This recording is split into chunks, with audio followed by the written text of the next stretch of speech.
Assalamualaikum warahmatullahi wabarakatuh. Perkenalkan, nama saya Karunia Nerapi Sananda dengan NIM 2101031100134. Di sini saya akan menjelaskan tentang pengetahuan peta. Yang pertama, pengertian peta. Pengertian peta itu ada dua, menurut Kamus Besar dan menurut secara umum. Menurut Kamus Besar adalah peta adalah sebuah gambar yang dilukiskan pada kertas yang di dalamnya itu meliputi tanah, laut, gunung, sungai, dan lain sebagainya. Kalau secara umum, peta itu diartikan sebagai suatu gambaran dari unsur alam dan buatan manusia yang terletak di permukaan bumi ini, dan biasanya itu digambarkan pada sebuah bidang datar dengan skala tertentu. Fungsi dan tujuan peta. Fungsi dan tujuan pembuatan peta dibagi menjadi tiga. Yang pertama, fungsi peta secara umum. Fungsi peta secara umum yaitu yang pertama ada sebagai alat bantu yang memiliki fungsi agar mendapat suatu gambaran mengenai daerah yang akan diteliti. Kemudian yang kedua, sebagai suatu alat untuk melaporkan hasil dari penelitian yang akan dilakukan. Dan fungsi peta menurut Sinaga, yang pertama, peta itu dapat dijadikan sebagai alat untuk menerangkan rencana yang akan diajukan. Yang kedua, dapat dijadikan sebagai alat untuk menganalisis agar mendapat kesimpulan. Dan tujuan pembuatan peta secara umum itu yang pertama ada untuk komunikasi informasi ruang. Yang kedua, untuk menyimpan berbagai macam informasi. Yang ketiga, untuk membantu suatu pekerjaan, contohnya itu jalan, perencanaan pembangunan, dan lain-lain. Jenis peta. Peta berdasarkan isinya ada dua. Yang pertama ada peta umum dan peta khusus. Peta umum dapat dibagi menjadi tiga: peta dunia, peta korografi, dan peta topografi. Kalau peta khusus itu terbagi menjadi beberapa macam.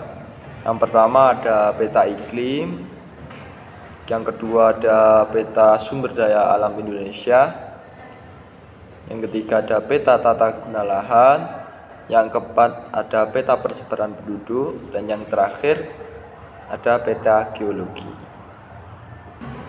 Peta berdasarkan skalanya. Menurut skalanya, peta dapat dibagi menjadi beberapa macam, yaitu ada peta kadaster.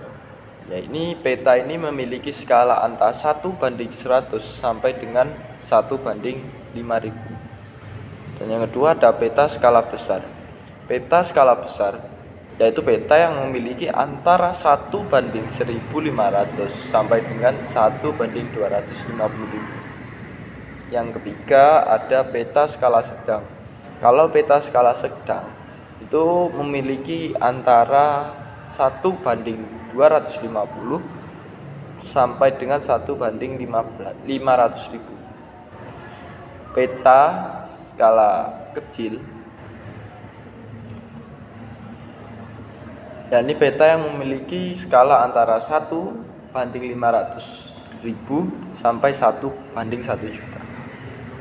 Contohnya itu adalah peta Indonesia untuk menggambarkan daerah yang luas. Dan yang terakhir ada peta geografi. Peta geografi itu memiliki skala yang lebih kecil, 1:1.000.000 dari 1:1.000.000.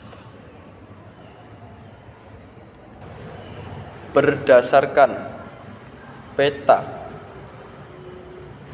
berdasarkan bentuknya. Secara umum peta itu dapat dibedakan berdasarkan bentuknya, yakni dibagi menjadi dua, ada peta 2 dimensi dan peta 3 dimensi. Untuk peta 2 dimensi adalah peta yang biasanya dibuat pada bidang datar yang memiliki panjang dan lebar. Untuk peta 3 dimensi itu peta yang sengaja dibuat sesuai bentuk permukaan bumi yang sebenarnya. Peta berdasarkan cara pembuatannya. Berdasarkan cara pembuatannya, peta itu dapat dibagi menjadi 2 macam ya adik-adik. Yang satu ada peta terestrial. Peta ini dibuat dari hasil pengamatan dan pengukuran yang dilakukan secara langsung. Yang kedua ada peta hasil penginderaan jauh. Peta hasil penginderaan jauh ini dibuat dari hasil rekayasa foto udara atau satelit.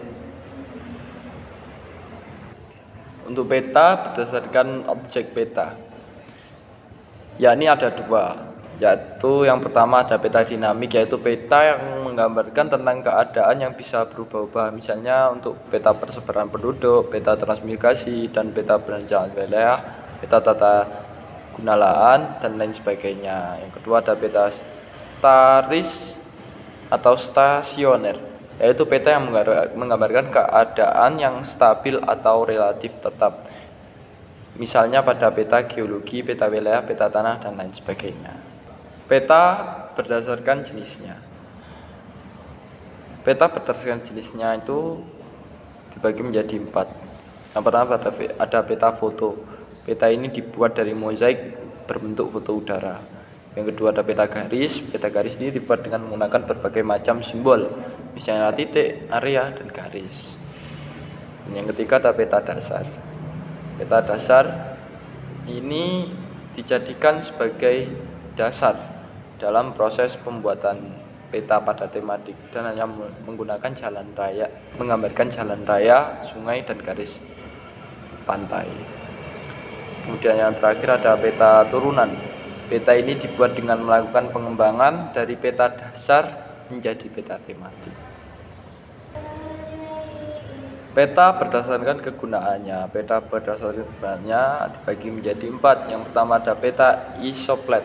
Peta ini menggambarkan tentang persebaran data geografis yang di dalamnya itu memiliki nilai yang sama dan diwujudkan dengan garis seperti pada peta kontur yang menunjukkan ketinggian tempat yang sama di atas permukaan laut. Yang kedua ada peta karomatik. Korokromatik. Peta ini menggambarkan tentang data-data geografi tidak dalam bentuk kuantitatif, namun menggunakan simbol-simbol tertentu dalam satu cakupan wilayah. Yang ketiga ada peta koroplet. Peta koroplet ini adalah peta yang menggambarkan tentang persebaran data geografis di wilayah tertentu dengan menggunakan warna yang bertingkat atau simbol lain yang secara bertingkat. Jadi dapat dibedakan dengan jelas data yang diwakili. Kemudian yang terakhir ada peta noktah. Peta noktah ini menggambarkan tentang keadaan yang di dalamnya itu memiliki keterkaitan antara satuan data tertentu yang dalam penggambarannya harus diwujudkan dengan bentuk titik. Kemudian selanjutnya ada komponen peta. Komponen yang terdapat dalam peta yaitu yang pertama ada judul peta, yang kedua ada skala peta, yang ketiga ada simbol peta, yang keempat ada warna peta, yang kelima ada legenda atau keterangan, yang keenam ada tanda arah atau orientasi, yang ketujuh insert peta, yang kedelapan lettering, yang kesembilan proyeksi peta, yang kesepuluh garis tepi dan astronomis, dan yang terakhir sumber dan tahun pembuatan peta. Ya, adik-adik, setelah kita membahas tentang komponen peta, selanjutnya kita akan membahas manfaat dan kegunaan peta. Mungkin ada beberapa manfaat dan kegunaan peta yang wajib kita ketahui. Yang pertama itu ada, kita dapat mengetahui jarak satu wilayah ke wilayah lain. Contohnya seperti saya akan pergi ke kota Surabaya. Dengan melihat peta, saya akan mengetahui jarak saya menuju Surabaya itu berapa kilo. Yang kedua ada untuk mengetahui suatu data suatu wilayah. Yang ketiga dapat mengetahui ketinggian suatu tempat. Kita dapat mengetahui daerah tersebut itu termasuk dataran tingginya berapa. Yang keempat ada dapat mengetahui potensi-potensi yang dimiliki wilayah tertentu. Dan yang terakhir dapat mengetahui keadaan suatu wilayah tertentu. Mungkin cukup sekian dari saya, kurang lebihnya mohon maaf. Assalamualaikum warahmatullahi wabarakatuh.